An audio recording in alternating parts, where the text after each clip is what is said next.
Welcome back to What You'll Learn. My name is Adam Ashton. And my name is Adam Jones. We just interviewed Scott Adams, who's the absolute persuasion master king at the 3D level of the world of persuasion, which is awesome. So you're going to hear from the legend he is. Also the author of Win Bigly, How to Fail at Almost Everything and Still Win Big, and Dilbert. Mate, this is the third time I recorded the intro, and every time it gets bigger. But he is the king, 3D chess, the master. Awesome stuff. Love to talk about persuasion, and love the book. Absolutely love the book.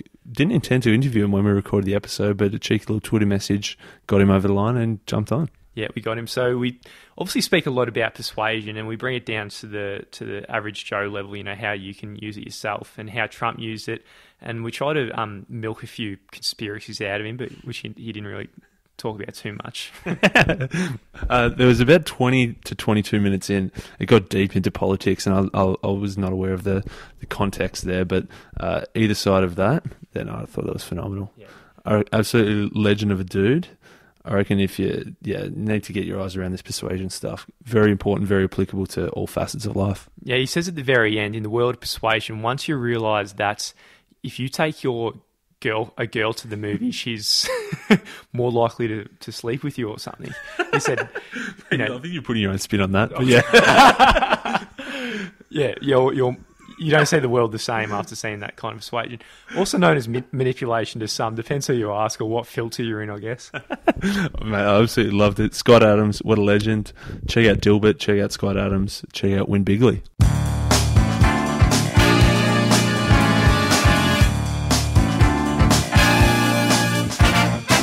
I've got a background in hypnosis. I'm a trained hypnotist and have been studying persuasion forever. And it's fairly common for people to look at the same data and have completely different interpretations. And if you've studied mass hysterias, as I have, you know that there are lots of examples where people were absolutely convinced that the evidence pointed to one and only one thing, only to find out it was completely imaginary. My favorite example is the famous McMartin school. It was a preschool case. Here in the United States, it was a preschool run by the McMartins, who were accused of having a satanic cult in a hidden room beneath the school in which, dozens, if not hundreds of children were ritually abused. And there were so many children who had the same story that authorities thought, well, this can't be false. They all have the same story. Has to be true. But it turns out there was no hidden room under the school. And in fact, none of the allegations proved even a little bit true. It was completely made up. Later, they realized, experts weighed in to kind of explain how this could happen. And they explained that when they saw the videos of the law enforcement people interviewing children, the law enforcement people didn't realize how easy it is to convince children to hallucinate. So they would say things, instead of saying, tell us what happened, which might have worked, they say, Billy says that he was abused under the school. What do you say? And then, little Johnny says, yeah, that totally happened. And then takes it from there.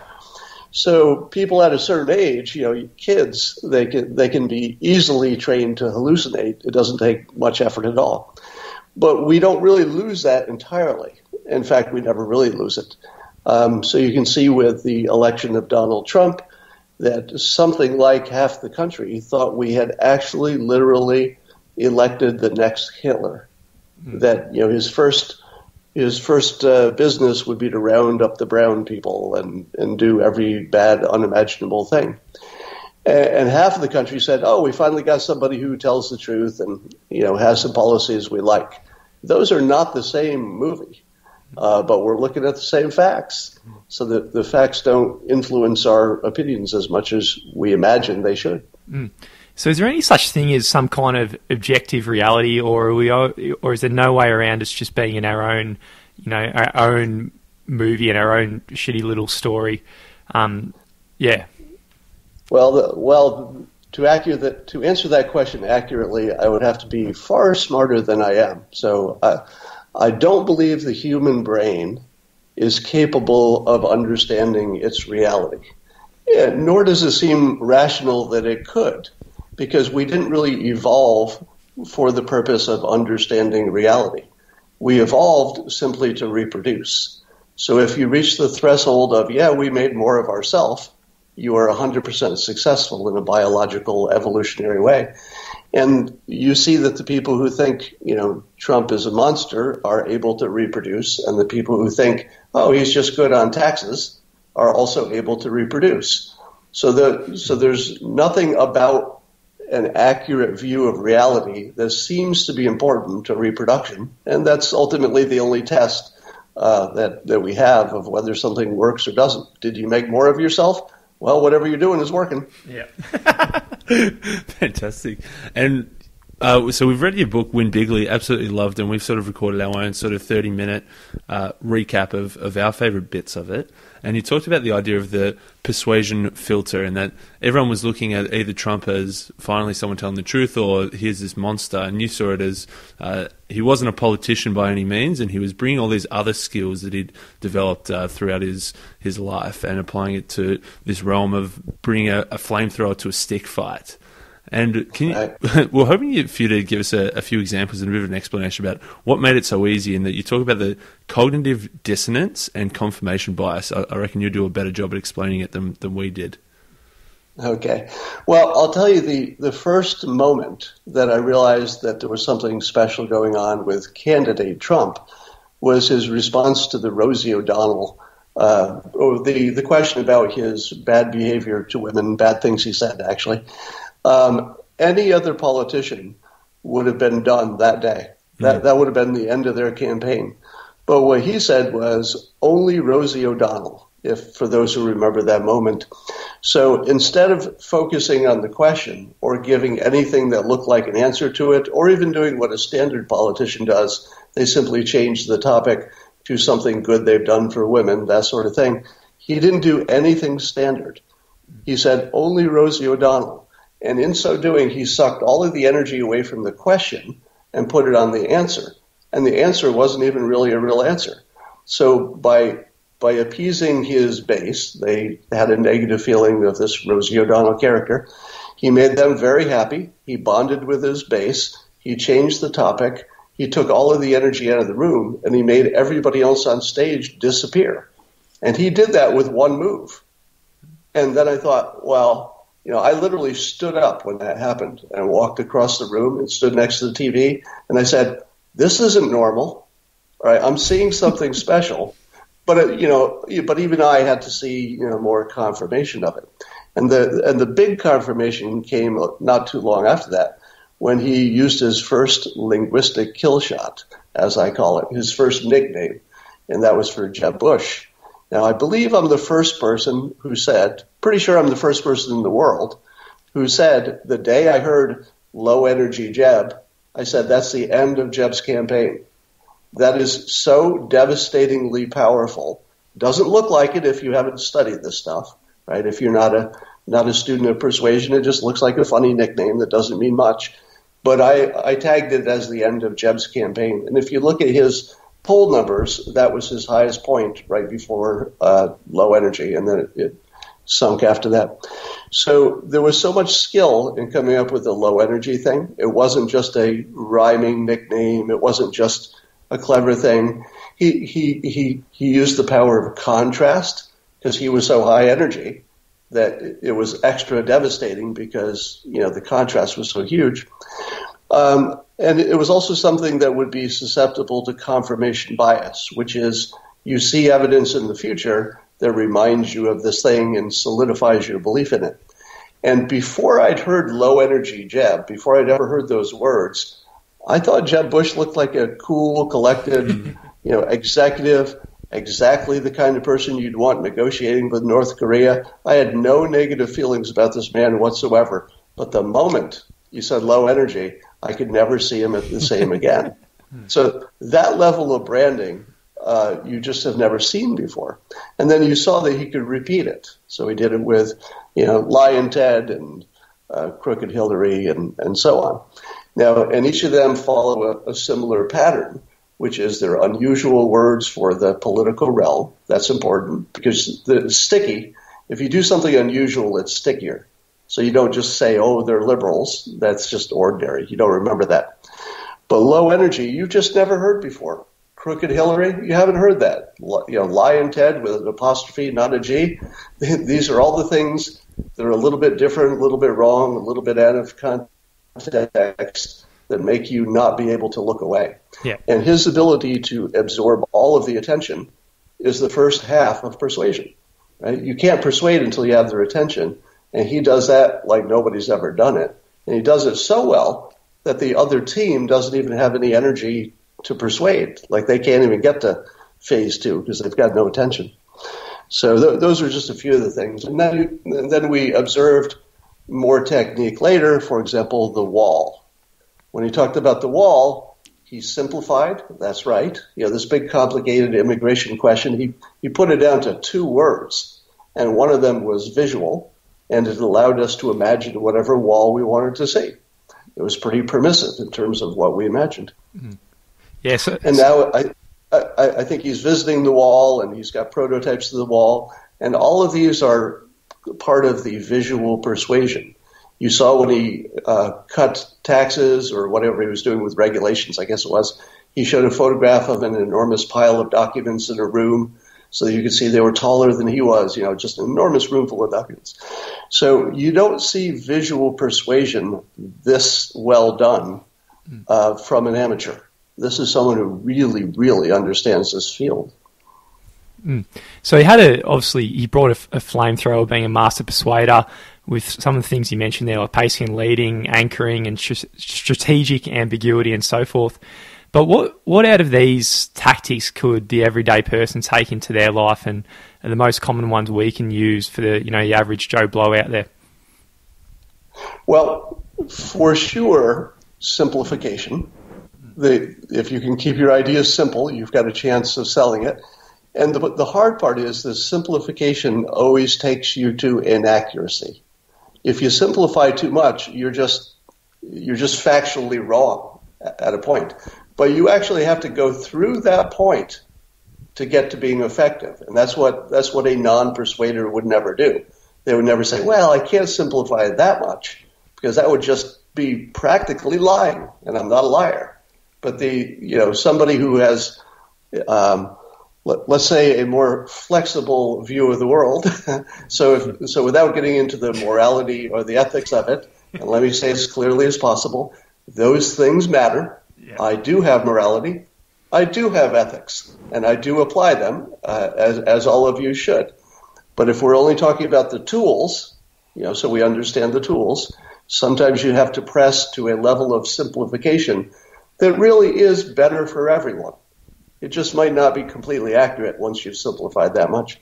And as I said, the visual persuasion is always the powerful one, because that's the one that controls our mind the most. Our visual sense just overwhelms all of our other senses, and so you want to play to that one. And then beyond that, there's sort of a hierarchy of what is more persuasive. Depending on the situation, you might use fear. Fear can be very persuasive, but you have to be careful where you use that. It would be really easy to do that in such an unethical way that you could never explain that later. Yeah. In terms of the greater good, you could never explain it. So those are some big ones. Win Bigly is full of tips that are all pretty much all useful for the average person. Yeah, nice. I like that simplification. As you say, removing some of those details allows people to fill in their own ideas, I guess, and lets them think for themselves rather than you telling them exactly everything. As you say, like the wall, that was very simple, not a lot of detail in that, and everyone was able to talk about it a lot, think about it a lot. Some of the other two that I really liked, and I reckon would be most applicable to any argument or discussion, is the high ground maneuver, and also setting up 2 ways to win, no ways to lose. Maybe could you give us an example of one or both of those? So my favorite example of 2 ways to win, no ways to lose was when Iran captured some American sailors and was holding them. Candidate Trump talked about it this way. He said that they better release those sailors really soon, or else when I'm in office, it's going to be hell to pay. Now, he created a situation where if Iran released them soon, which they did, he could claim credit. Say, well, it's because I threatened them, and that's why they released them. If they did not release them, he could say, this is why you need to elect me, because I'm obviously the toughest one on this point as well as other things. So he found a near-term way to win because they did release him, but it would have been a useful method to say, look, Obama can't even get a few sailors back. Why would you elect somebody who's like him? Which was Hillary's proposition, essentially. So that was good. The high ground maneuver, let me just explain it conceptually. So the high ground maneuver is when you take an argument that's in the weeds and you elevate it to a point where everybody just sort of has to agree. All right? So let me give you an example with, I'll just pick a fresh one, North Korea. The weeds are, they might need nuclear weapons. We can't have nuclear weapons, but they got to have them to survive. But taking it up a level, you would say, in the world of the internet, you can't have a hermit kingdom that can thrive. And we know that if you let the internet in, you can't survive either. You have two scenarios in North Korea. One is you fail because you haven't let the internet in and you don't evolve with the rest of the world because you just won't have access to that stuff.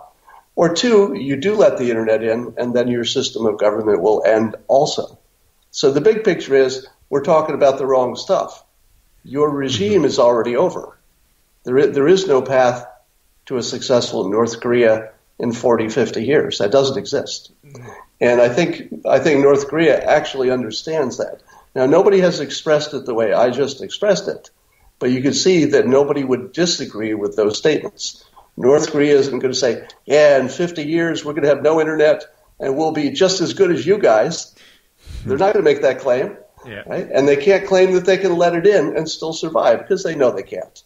So that's you're always finding, with a high ground maneuver, you try to find the big picture that nobody can quite argue with, and that makes the details easier to deal with.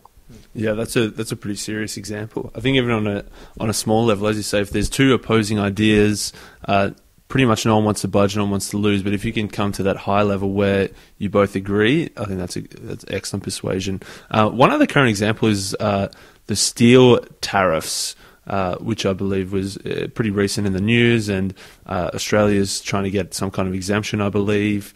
I think the 2D checkers level, having done some economics at university, is, protectionism is bad, and any kind of tariffs or is making inefficiencies and blah, blah, blah. But I'm sure there's a 3D chess to this somewhere. What's the, beyond the 2D checkers of all tariffs are bad, what's the 3D chess that Trump's playing here? You're going to be angry at me when you hear it because it's one of those things that's obvious after you hear it. Before you hear it, it's completely not obvious. But after you hear it, you're like, oh, here it is.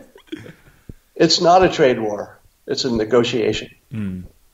Right? In order to be an effective negotiator, you have to be above everything else. There's one thing you got to get right, and it's something that candidate Trump before that, said explicitly a number of times in public. You have to get this part right. You got to be able to walk away from a deal. That's it. He's creating a situation where he has changed the psychology of it. Everybody in the world is saying a trade war is bad for the United States. Do you know why that's smart for President Trump to engage in something that every single person says is bad for the United States? Because if you're on the other side, you just stop thinking that America is going to bend to your demands.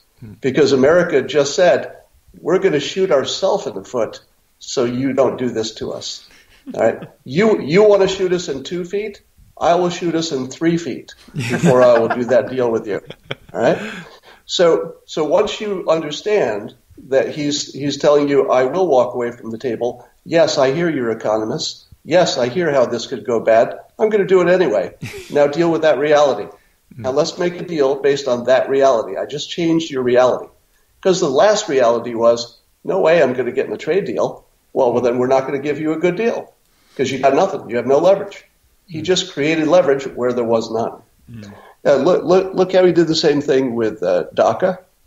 I don't know if you're following that. So the issue of what to do with the illegal immigrants, let's call them undocumented because it sounds less racist that way, who have been in this country, came here as children really through no fault of their own. How do you deal with them? Well, we had a situation where they were temporarily covered. They could kind of stay here with a little bit of safety, but not a lot of safety. And he took that away. Now, he had a good reason for taking it away because it really was Congress's job. It shouldn't have been the president's job. So he was very solid on constitutional grounds. But what he did was he created an asset where there was none. So now he created fear that something would happen to these people and that the Democrats would be responsible for the outcome. Both of those things are true, but they weren't true until he changed the equation. So if you see everything he does under a negotiation sort of framework, a lot of the things that look crazy or mean stop looking that way. So, for example, if you said to yourself, well, he just keeps doing crazy, mean things, you'd say, oh, my God, we better do something right away for these DACA people because he's going to start shipping them back. If you understand it as negotiation, you say, hold on, even he doesn't want to ship them back. But he does want to create a situation where that risk is real in people's minds, real enough that they have to deal with it. So you'll see him do that all the time. He creates an asset where there was none. Yeah. Sounds. Let me give you another example of that. Yeah. So the big breakthrough in North Korea, in my opinion, is that he went from a competition between countries, which included China as part of the negotiations, and it wasn't working. Didn't work for decades. That approach didn't work. So he turned it into a war against individual companies that were breaking the blockade. Because you can go after an individual company that the UN has said don't trade with North Korea, and everybody says, well, even the UN's on the same side as that. And he knew as a business person that he didn't have to stop all of the companies. He could just get enough of them so that the ones who didn't get stopped say, whoa, that risk is now no longer a good economic risk. Right? So in doing that, by squeezing their economy in a way that nobody ever squeezed it, going after individuals and companies, never been done before, which he set up by being very friendly with China and giving them plenty of time to solve it their own way and on their own schedule. He did that publicly and kept saying, you're not getting it done, but we think you can do it, China. Keep going, China. China, you're great. I love your leadership. You're great, China. Keep going. Now, when China did not produce, we were at really good relationships with them at that point. And at that point, the president had created an asset that didn't exist. And that asset was a free pass. He built a free pass for himself. And that free pass is nobody can say we didn't give China first try, second try, third try. Nobody can say we rushed them. Nobody can say anything about how we did this. Now it's up to us. And we're going after these individual companies. And guess what?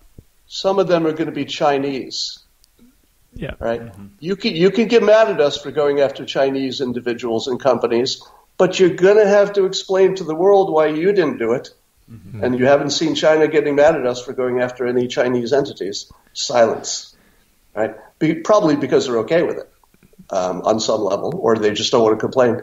So here again, time was against the United States and North Korea because they were building nukes, and the longer we went, the longer we delayed. It was just better for them, bad for us, better for them. He changed it by changing the economics to the point where time is unambiguously on our side. That's a created asset. And the experts are saying that they might run out of hard currency, that they do all their, black market and payola and stuff, maybe by October. So I had predicted, I literally predicted on Periscope the morning before South Korea's announcement that North Korea was getting friendly and talking about denuclearization and wanted to meet. That very morning, I said, the situation is formed where something's going to happen far more quickly than you expect. And it happened by that afternoon. Now, if you are a trained persuader, and you can see, and you're also a trained negotiator, as I am. I also negotiated for a living for a while. You can see this situation forming as clearly as anything I've ever seen. And the only thing you have to wonder about is Kim Jong-un sane, and is he like a competent actor? And in my opinion, all signs show he is. Maybe a little bit brutal, we think so, but almost certainly is. Let me give you another high ground maneuver here. This one's future looking. I'm sorry if I'm going on too long here. No, I love it. Just raise your hand if you want to cut me off. You probably know of the situation with Otto Warmbier. He was the young man who North Korea had held as a captive because he, stole a poster or something. But when he was returned to the United States, he was brain damaged and died soon after because he had been so poorly treated in prison. Now, there are a lot of Americans who say, wait, until you fix that, we can't make a deal with you with North Korea. Somehow you have to apologize, or you have to do reparations, or I'm not sure what would make people happy. But they hold that as like a problem that North Korea has to fix somehow. Here's the high ground maneuver. The high ground maneuver is, what would Otto Warmbier want us to do? Would he want us to avoid solving the biggest problem in the world and knowing that his contribution, albeit unintentional, his contribution made us more resolved to end this one way or another? Part of North Korea's calculation is that Otto Warmbier's situation made us a little bit irrational. Now they're dealing with somebody who's a little bit irrational and has the biggest nuclear arsenal in the universe, right? That changes their willingness to deal with us. Otto Warmbier has done his job, and he may have changed the world, at least a little bit. His contribution to it is actually moving the world in a place that Otto Warmbier, and I'm sure his parents, would want us to move, which is denuclearizing. That's the high ground maneuver. Don't let it stop you. Don't get in the weeds. Don't worry about these details. There's something bigger, and Otto would want that too. Absolutely love it, Scott. So there seems to be a lot of stuff going down at the 3D level, or the high ground in this world of persuasion. Is there any big things that you see on a day-to-day basis that the masses are being persuaded or even maybe manipulated, and which isn't a positive thing for individual lives, like say from the media or the government or anything like that at a big level?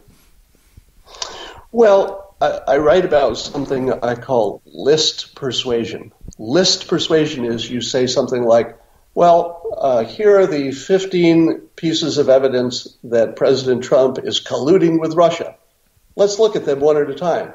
Well, there's this one that's speculation. There's this one that's unproven.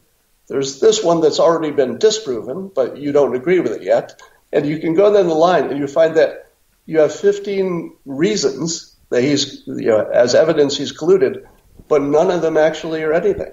Individually they mean nothing, but collectively anybody who looks at it says, hey, with this much smoke, there must be a fire here somewhere, which is literally the phrase you heard in the media from the pundits. Was, with all this smoke, there must be fire. Completely blind to it, or maybe just ignoring it intentionally, that all of the smoke came from them. It didn't come from the president. The president didn't create that smoke, the media did. And then they said, look at all the smoke we created, he must be guilty of something. So you'll see, and just so it sounds less partisan, you'll see the pro-Trump side doing exactly the same thing with this Uranium One scandal that will never go anywhere. It's like, look at all these things that look suspicious.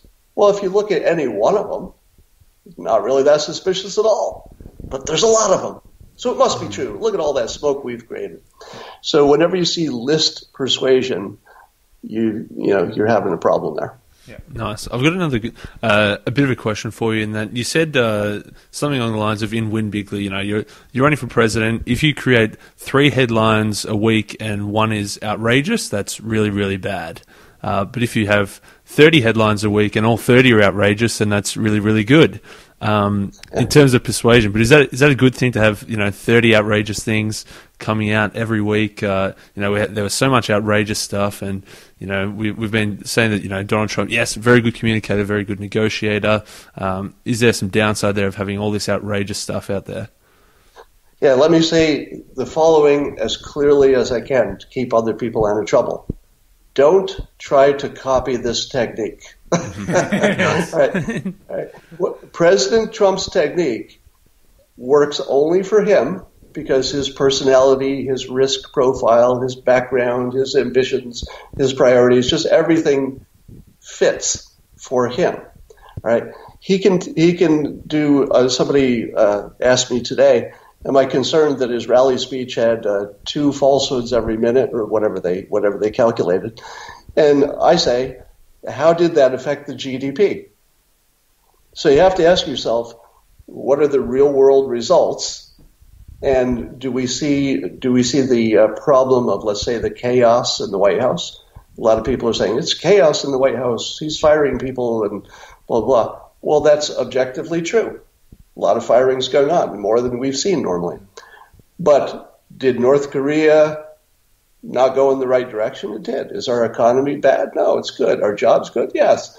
So he's following a process which is very effective for him, because job one for President Trump is take all of the energy out of the room, which makes him both more important, gives him more power, and removes power from anybody who would be complaining, because it's his message that's being promoted. But that is not a technique an amateur wants to use.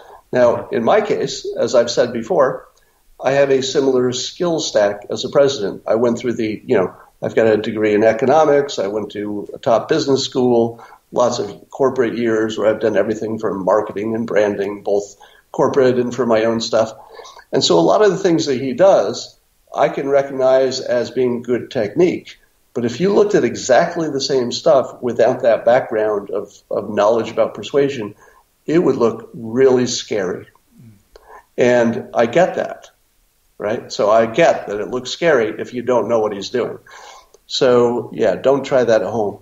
Cool. That was going to be our next question. Is he a thought leader we should be looking to emulate? But I think you've answered that question there. What does the next election look like? If Trump's probably involved, but beyond Trump being involved in another political campaign, have we gone to the point where facts don't matter, or will it revert back to the mean of a more traditional sort of political-based campaign?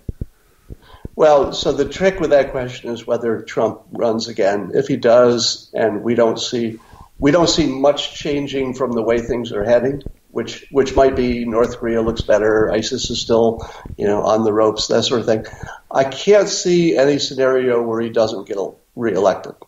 So if he runs, I would say his second term is close to guaranteed. Close to guaranteed. But after Trump, whether it's this time or at the end of a second term, the country has a preference for a pendulum. So there's a good chance he'll end up, if he does a second term, with a split Congress, because the country does like to deadlock stuff. It does like to, if we move too far one way, they like to adjust. I'm almost certain they'll do the same thing with the president. But as I said, nobody could really duplicate his method. So the odds of getting someone else who does what he does to do it the way he does it and effectively and get the technique right, it's vanishingly small that we would find that person. So I would expect the next president, no matter which party, to be, if it's a Republican, it's going to be more like a Mike Pence. And if it's a Democrat, I just don't know any path they have to winning right now, so it's hard to even imagine. Sounds like you might be able to duplicate his method a bit, Scott. But so what is next for you? You've written a whole bunch of awesome books, obviously made Dilbert, so you got experience in the business world and a successful author. So what are your next projects on the horizon? Well, I kind of drifted into an accidental role in, at least in the United States, in which I feel I present a useful way to look at the world that predicts a little bit better than the other ways people are looking at the world. And based on audience response and stuff, I feel as though I can be useful. So, for example, there was this big deadlock in California where California wants to not cooperate with the government on illegal immigration stuff, but the government has the constitutional control. So you've got two sides that can't possibly reach an agreement because California has taken a moral position, and they can't say, well, our moral position got inconvenient, so I guess you guys got to leave. You can't really back off a moral position. And the government has a job as described by the Constitution, and they can't really back off on that, especially when the leader of the country was elected largely on that policy of being tough on immigration. So I have suggested that there might be a high ground, which is to ask California for a citizen impact report, something that says, yes, this is how we'd like to handle immigration in California. We'd like to, either allow in or not stop X thousands of people every year. We'd like to deal with it this way internally. We know there will be this much extra crime, this much extra taxpayer problems, but we'll give some benefits too, extra workers, etc.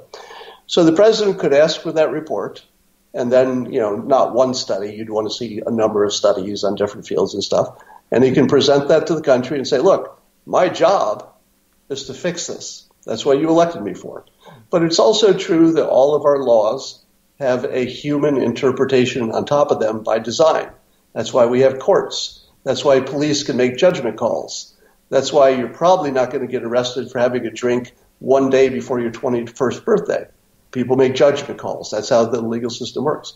So once we see California's citizen impact report, then President Trump can say, look, it's terrible. I work for the citizens. We're doing this anyway. And then he's got a free pass. If California comes back with an actual pretty good argument, which, some would find surprising, I'm not sure I would be totally surprised. I think you could make an argument for loose immigration in some cases, but, we'd have to see the argument. If they come back with a good argument, then he's also free to say, well, it is my job to do this, but you didn't elect me just to follow rules. We are a country of judgments on top of a country of rules. And my judgment is that very much like Jeff Sessions is not going after medical marijuana or recreational marijuana, there are times when the federal government can step back. And California, you made a good argument. I'm going to step back now. So if he did that, he'd be free to go either direction.